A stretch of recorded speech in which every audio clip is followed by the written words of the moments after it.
గుంటూరు జిల్లాలోని సమస్యాత్మక ప్రాంతాల్లోని పోలీసులు పెట్రోలింగ్ ఏర్పాటు చేశారు. కొన్ని నియోజకవర్గాల్లో కావచ్చు, కొన్ని గ్రామాల్లో కావచ్చు, మొత్తం గుంటూరు పైపే చూస్తూ ఉన్నారు. మా ప్రతినిధి పవన్ ఉన్నారు. ఒకసారి పవన్ అడిగి తెలుసుకుందాం. పవన్, ఒకసారి చెప్పండి, పోస్టల్ బ్యాలెట్ ఓట్ల లెక్కింపు ప్రారంభమైందని తెలుస్తుంది.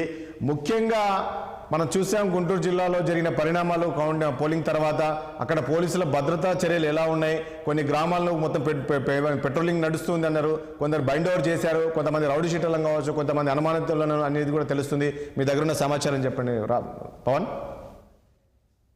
సార్, మొత్తానికి అయితే మాత్రం ప్రస్తుతం ఏదైతే కౌంటింగ్ సంబంధించినటువంటి ప్రక్రియ సంబంధించి కూడా ఇప్పటికే బ్యాలెట్ ఓట్ల ప్రక్రియ అయితే మాత్రం కౌంటింగ్ అయితే మాత్రం ప్రారంభమైంది. మరి ఈ నేపథ్యంలోనే ప్రస్తుతం ఏదైతే గుంటూరు జిల్లాకు సంబంధించినటువంటి అంశంపై కూడా పోలీసులు పూర్తి స్థాయి బందోబస్తు చర్యలు అయితే మాత్రం చేపట్టినటువంటి పరిస్థితి కనిపిస్తా ఉంది. ప్రస్తుతం మనం ఆచార్య నాగార్జున యూనివర్సిటీలో ఉన్నాం.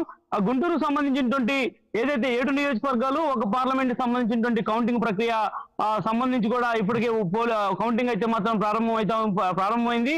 మరి ఈ నేపథ్యంలోనే చూడొచ్చు, ప్రస్తుతం యావత్ రాష్ట్ర వ్యాప్తంగా కూడా ప్రజలు ఉత్కంఠగా ఎదురు చూస్తున్నటువంటి కౌంటింగ్ సంబంధించి కూడా ఎలాంటి ఫలితాలు రాబోతున్నాయి అనేటువంటి అంశంపై ఇప్పటికే పూర్తి స్థాయిలో కూడా ఉత్కంఠగా ప్రజలైతే మాత్రం ఎదురు చూస్తా ఉన్నారు. దానికి సంబంధించి ప్రస్తుతం బ్యాలెట్ ఓట్ల ప్రక్రియ అయితే మాత్రం ప్రారంభమైంది. బ్యాలెట్ ఓట్ల కౌంటింగ్ తర్వాత ఈవీఎంలకు సంబంధించినటువంటి కౌంటింగ్ కూడా ప్రారంభమవుతా ఉంటుంది. దాదాపు 9 గంటల లోపే ఏదైతే బ్యాలెట్ ఓట్లకు సంబంధించినటువంటి ఫలితాలు కూడా వెల్లడయ్యేటువంటి అవకాశం అయితే ఖచ్చితంగా కనిపిస్తా ఉంది. అనంతరం ఈవీఎంలకు సంబంధించినటువంటి కౌంటింగ్ అయితే మాత్రం ప్రారంభమవుతున్నటువంటి నేపథ్యంలో ఇప్పటికే అయితే మాత్రం ప్రతి కౌంటింగ్ హాల్ వద్దకు పార్టీలకు సంబంధించినటువంటి అభ్యర్థులు అయితే మాత్రం చేరుకున్నారు. మరోవైపు అధికార యంత్రాంగం పూర్తి స్థాయి ఏర్పాట్లు చేసింది.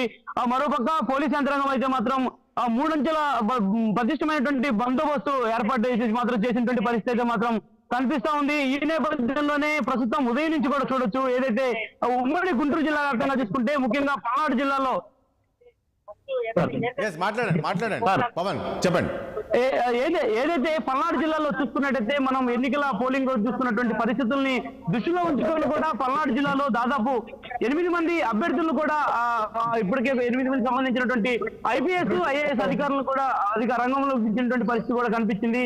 సో ఈ నేపథ్యంలోనే ఏదైతే సమస్యాత్మకంగా ఉన్నటువంటి మాచర్ల నియోజకవర్గం కావచ్చు, అదేవిధంగా గురజాల నియోజకవర్గం కావచ్చు, నరసరావుపేట నియోజకవర్గం కావచ్చు, సత్తెనపల్లి కావచ్చు, ఈ యొక్క 4 నియోజకవర్గాలపై అయితే మాత్రం పోలీసులు ప్రత్యేకమైనటువంటి దృష్టి సారించారు. ఎప్పటికప్పుడు కదలికలను కూడా గ్రామాల్లో ఉన్నటువంటి పరిస్థితిపై కూడా అధికారులు ఆలోచిస్తా ఉన్నారు. కౌంటింగ్ కి తర్వాత జరగబోయేటువంటి పరిణామాలను కూడా ఇప్పటికే ముందస్తుగా అంచనా వేసినటువంటి పరిస్థితి కూడా కనిపించింది. సో ఈ నేపథ్యంలోనే దాదాపుగా పల్నాడు జిల్లాకు సంబంధించినటువంటి అంశంపై అయితే మాత్రం కసరత్తు వేగవంతం జరుగుతా ఉంది.